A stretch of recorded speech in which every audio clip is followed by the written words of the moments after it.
From Evoke Media, I'm Sabrina Miraj Naeem. With me is Cassia Binkowski, and this is Breaking Glass, a series of conversations with women around the world who are shattering glass ceilings and challenging social norms. They are audacious, gutsy, and their stories are echoed across borders and generations in a rallying cry that is changing the narrative for women everywhere.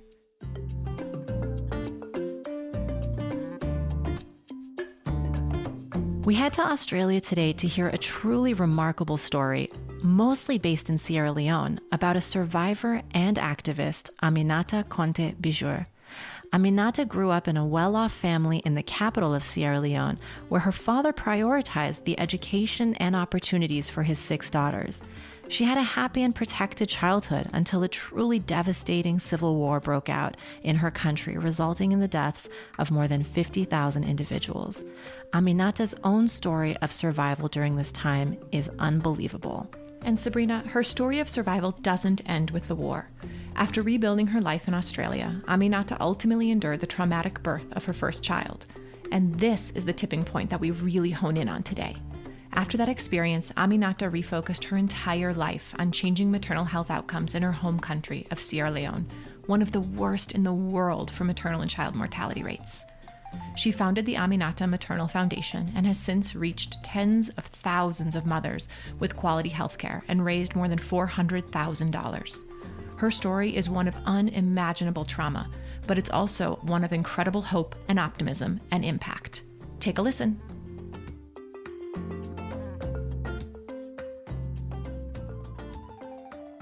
Aminata, thank you so much for joining us from Sydney today. Very early where you are. We really appreciate you waking up super early for this conversation. Obviously, there's always a consideration of time difference, but you have a really interesting story that we're excited to dive into. Thank you for being with us. Thanks for having me. Absolutely. So let's start at the beginning of your story. You grew up in Sierra Leone. You and your siblings were primarily raised by your father in the capital of Freetown. Can you tell us some of the memories of your childhood? What was it like growing up?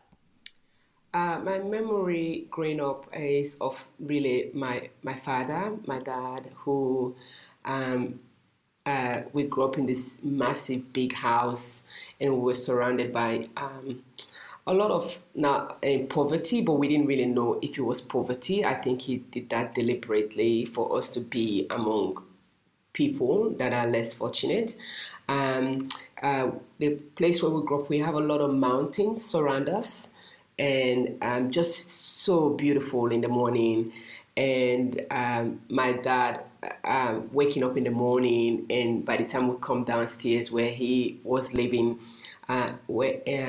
in his own floor of the house, his apron will be on, and he could come from a Muslim family. He would have said his prayer, and he would be getting breakfast for us ready and lunch for us ready to go to school. And he was just this really calm, gentle, soft-spoken, and respect was just a key for him. I respect every single person that he met, young people, poor, and he always taught us that you talk to the same tone you speak to the poor is the same tone you speak to the person in the mansion. So I didn't grow up him telling me how much he loved me or loved. I rarely heard my dad use that word, but we knew that he loved us. Like all the people around us, our neighbors, they know that you can't touch they call him Pa, P-A, Pa Conte, or Mr. Conte's children, especially his daughter. And in a place where, in a surrounding where girls were not really looked upon to go to school and have proper education, my dad was actually the opposite. Like the girls they were so precious to him, and he wanted us to have our education. He wanted us to live wherever we want to in the part of the world. He wanted us to marry whoever we want. It was just a happy childhood. I never thought I would ever leave my dad, even if I'm like 70 years old. That was the perception that I have, that I will live with this man for the rest of my life because the way we were loved and protected. I just want to say, I think it's lovely to hear it expressed in that way, that maybe he never actually explicitly told you that he loved you, but it was something that you knew, that you never questioned, and that he's a man of values and morals that was very generous and really put your education and your future as a priority, which I think is lovely. And it's something that we hear from so many different guests. I mean, it's definitely a common theme that we hear on the show is parents who chose to invest in their daughter's education, even when that wasn't the norm, wherever they were living, wherever they were being raised. Which, I mean, that just, it shows the impact is tremendous. No, absolutely. Even we have 6 daughters, and we all have looked after each other and so independent. You can even tell the difference from the daughters than the boys, because the boys, especially when you grow up with a father that has money, that travel everybody, you have already that ego that they're gonna be yours. And my dad made it clearly, like there was no son that was gonna have more than the daughter, not in his book at all. And in fact, you should go and get yours. So, and that's what he did with his properties and his will. Good for him. And there were 6 girls, and how many brothers do you have? And 3.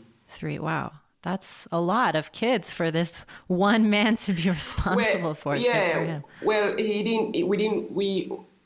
my older sisters, they lived in London now. They are 57 years old, the twins. So because he wanted to look after his children. So we all come from a different mother. So I'm the only child to my mother. And because we have a polygamy family in Sierra Leone, especially from the Muslim side, if in the Quran, if you're wealthy and you're able to take care of a family, you can marry up to 4 wives. So my dad did that, but him and his wives end up divorcing, but he will not allow any of his wife to take his children. So this is fascinating. We could have a whole conversation about this. Did you guys all have relationships with your mothers? We did, but it was very, I don't have any memory of my mom. And the reason why he did that, because I always wanted to make that clear, because he believed, and we actually believed that too, the children, that if we were to raise by our mothers, we would get married very early and education would not be a priority. So you can take everything from him, but not his children. And I remember even I was living with myself for 7 years, my mom was panicking. Like, oh, do you have a boyfriend? Are you going to get married? But it didn't bother me because I didn't feel like I had to answer to her because of what my dad has taught me. But I knew that if I would have grew up with my mom, I would have married to a man that have already 3 wives. For sure. So he knew things. My observation is that your mothers grew up with certain mentalities because that was the expectation placed on girls in that country, right? Absolutely, yes. It was not that they necessarily wanted you to leave your education or to marry early, but this is what they were taught, and this is what was expected of girls. And this is what has been done to them also. It was done to them, and for many generations, and that was what was the norm, the cultural norm. Whereas your dad had the freedom to be able to have a much broader view of what your respective paths could be. Yes. And part of that is beautiful, and part of that is really unfair. It's unfair that your mothers they didn't have that broader scope or the multiple paths because they didn't have those options either. They didn't have those options, no. And my mom went to school, because my mom grew up from Guinea-Conakry, which is a French colonized. She went to school, she used to do ballet, she used to do dance, but at the end, even up to now when I'm very close to my mom, marriage and family would be a priority, honestly. Yeah, so because that's what it was for her as well. That's what it was, and for her, that's that's very important. And she admired the life, and she respects so much the life that I'm living with my husband, and I feel so that is it. That is something that I've done, changed that part of her life, and yeah. But we were very grateful for that to have.